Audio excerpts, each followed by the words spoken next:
Planning Commission meeting together. First thing we need to do is approve the minutes from October 27th, 2025. I have a motion. Make a motion. Tim, I'll second. second by Bruce. All in favor, say aye, please. Aye. Give me the time. Yes, sir. Consideration of final subdivision plat of the property located on Monterey Highway, Tennessee Drive, and West Volunteer Drive, Hoover Division. Set papers down.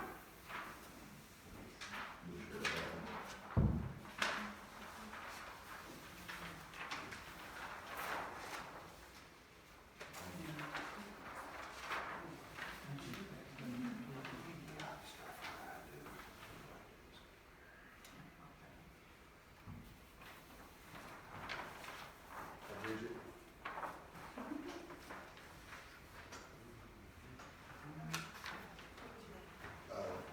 The agenda.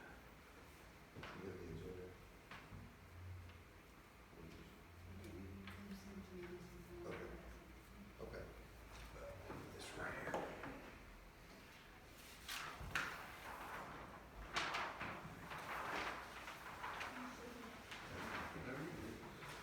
Okay, so we have a two-lot subdivision, 3.11 acres for property located on Monterey Highway, Tennessee Drive, and West Volunteer Drive, Noel Hoover.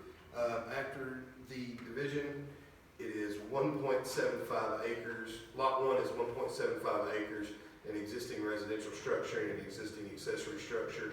Lot 2 is 1.35 acres and is currently vacant. Zone R1, low density residential, served by a 6-inch water line. So basically, they're just taking that property and cutting it in half, essentially. It's not quite in half, but it's pretty close. Okay. Just Tim has something to say. No, he's just there for questions. Okay. Any questions? Discussions? Looks good to me. Looks good to you? Okay, I'm assuming everything's all right. Tommy said it is. A motion to approve this. I'll make a motion. Motion. Second, please. I'll second. Okay, that was brief. Okay, thank you. All in favor, say aye, please. Aye. Opposed? Aye. That's easy, yeah.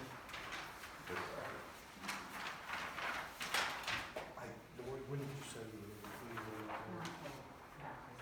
Okay, so you've got a few more weeks before Lori's gonna go out of town. You wanna, okay, get that started.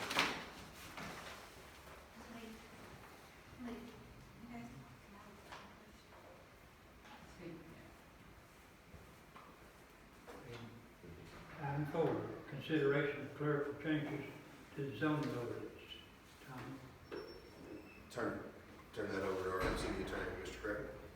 Good evening, everyone. I'm Rick Griffin. I'm the city attorney. If we haven't met, in the December meeting, I'm going to be recommending that the mayor and board of aldermen adopt some clerical changes to our zoning ordinance.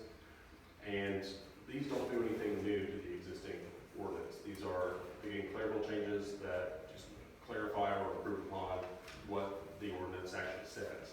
And further to re-adopt and republish our ordinance as a uniform document that citizens can go online and read. Because if you search right now for Livingston's zoning ordinance, which will get online, is what's on the screen there, reprinted with all amendments through 2010.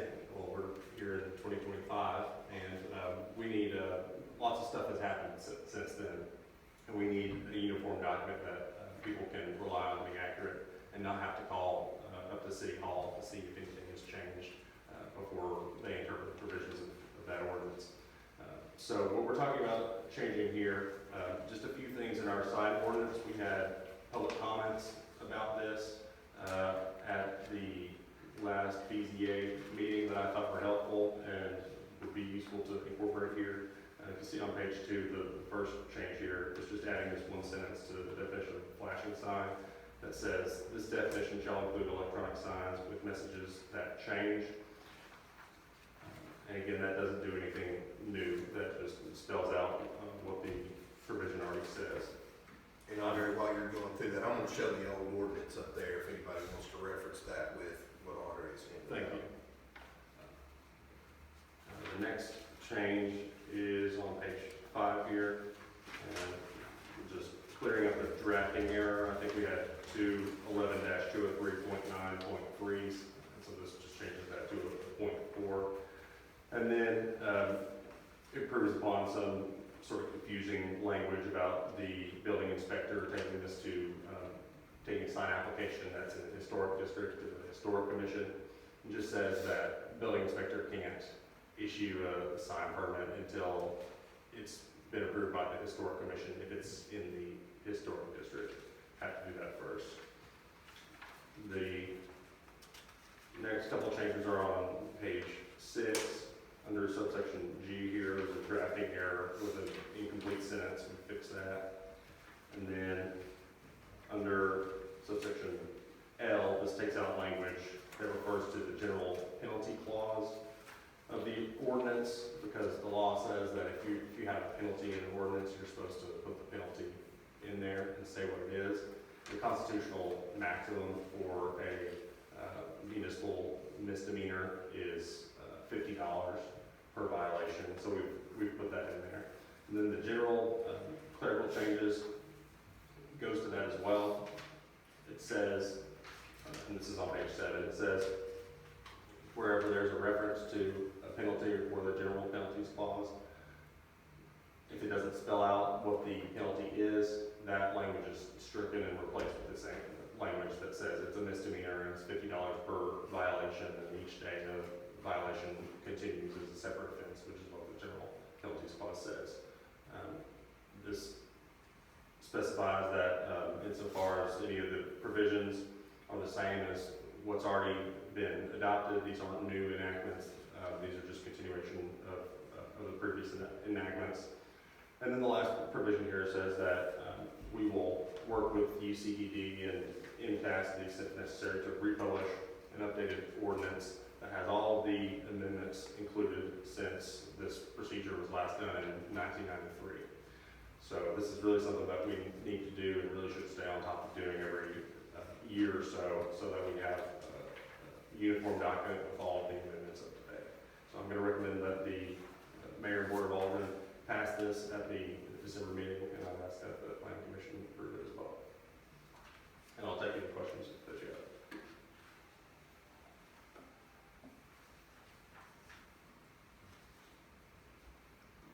I have had a chance to go over this as Andre was explaining what he is asking us to recommend to the Board of Mayor and Alderman, and I didn't see any issues with anything that he's, things that should have been done probably a while ago, so it's overdue. Any of the board members have any questions about any of these changes? Nope. Yeah, so the big thing is just updating some definitions, making sure that we clearly identify what our penalties are for violating the code, and then saying that we're going to update our zoning ordinance timely. Is that Yes, pretty much? and republish it so that we have a uniform document with all the changes that are up to date. Is this what Kelly Coleman brought to us at the meeting the other day? Yes, he had one comment that I thought was helpful about the flashing sign definition that I thought we should go ahead and incorporate. All right. But this cleans up other things also that we've gone through.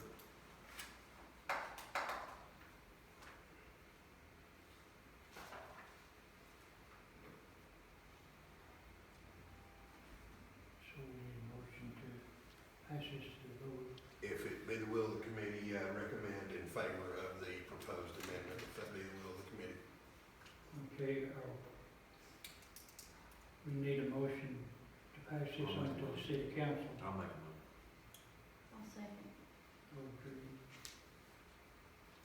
All in favor say aye. All opposed? All for it. So this will be added to the December 1st council meeting agenda. Okay, perfect.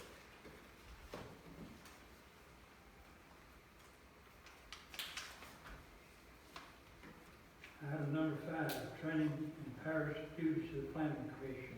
Is this yours? Yes, sir, Mr. Chairman. So we've got 3 pretty brand new members on here, and I thought it would be good for us, since we had a pretty light agenda tonight, to just kind of go over what we're supposed to do, what powers are granted to us by state law, and just a little bit of history of what we've done as a planning commission.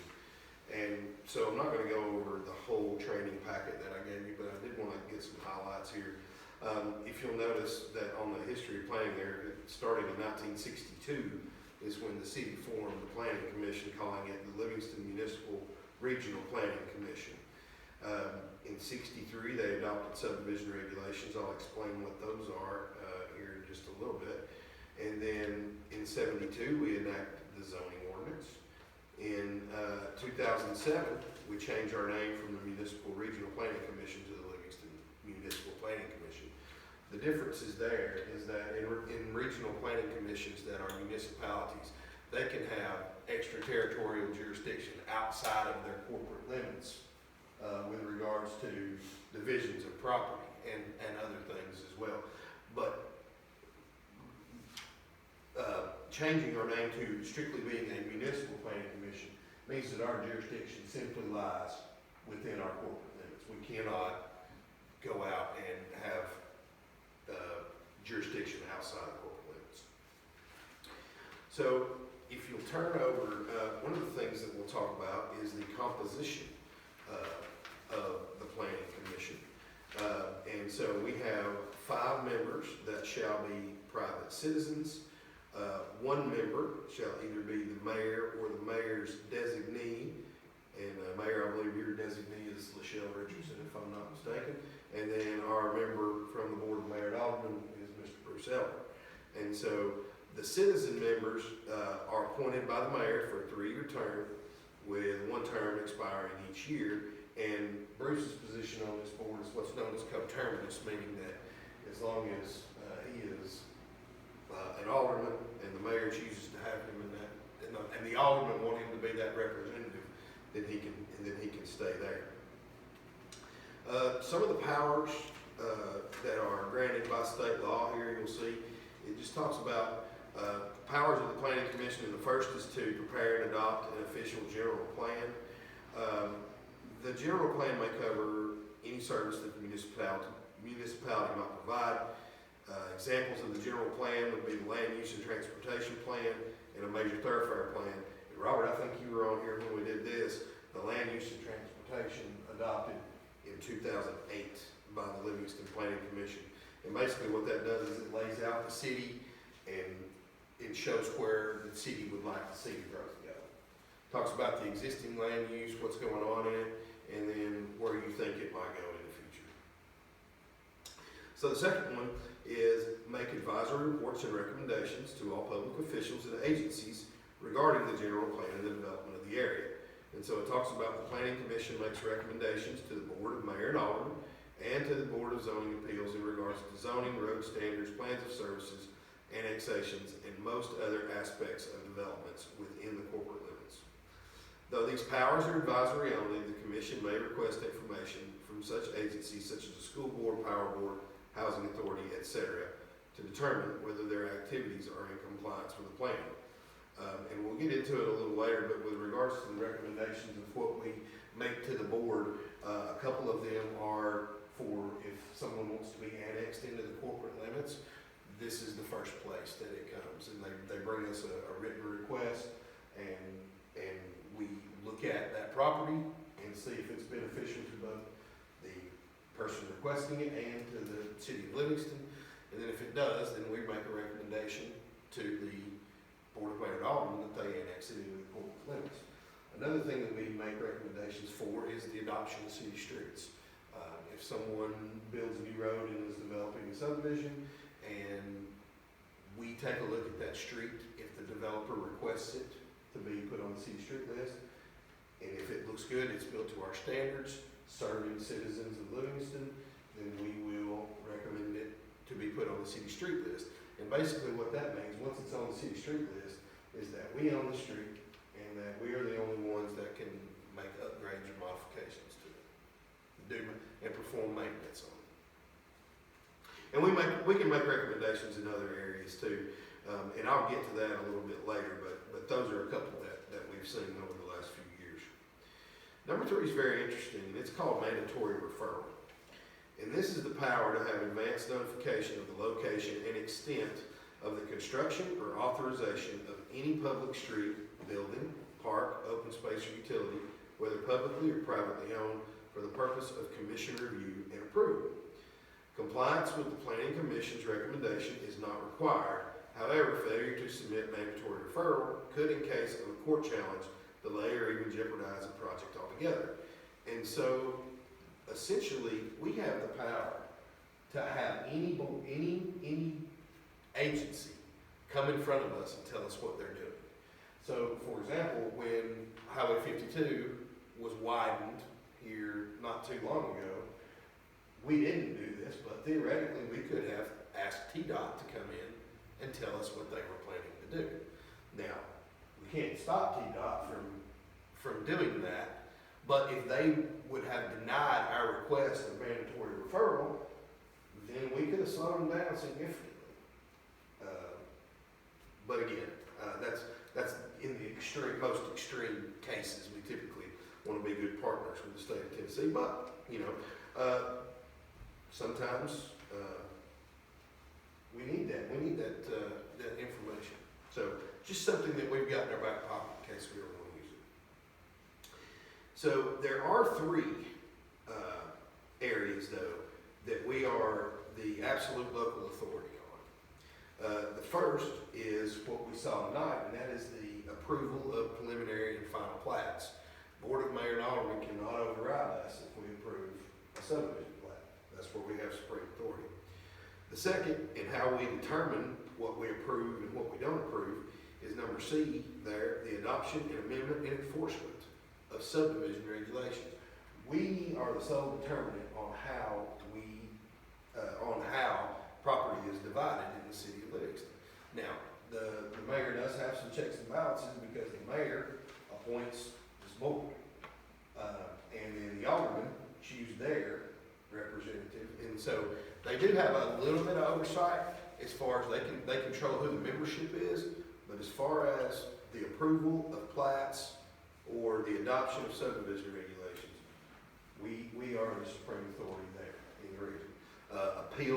Appeals of our decision in these areas go to the Chancery Court.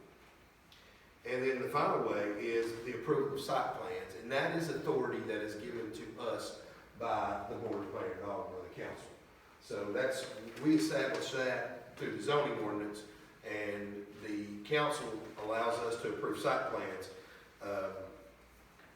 with cooperation with our department heads. They'll take a look at it, make sure. And a site plan is basically a layout of construction that is either multifamily, so apartment complexes, commercial, so any type of storefront, and then industrial. So we don't review single-family residential. We don't review duplexes for site plans. But anything over that is going to come to us for review. And then it says, while final approval of plats and site plans are left to the discretion of the Planning Commission, all variances must be approved by the Board of Zoning Appeals. And I'm going to get to them right now. So powers 5 and 6 there on that back page is that we prepare and recommend to the chief legislative body a zoning ordinance and a zoning map.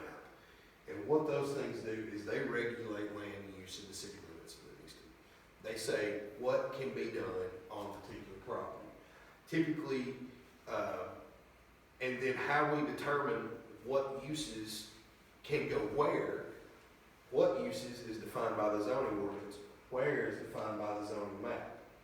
So our zoning ordinance, what we do with that is we come up with a list of permitted uses, special exceptions, and uses that are prohibited in certain areas.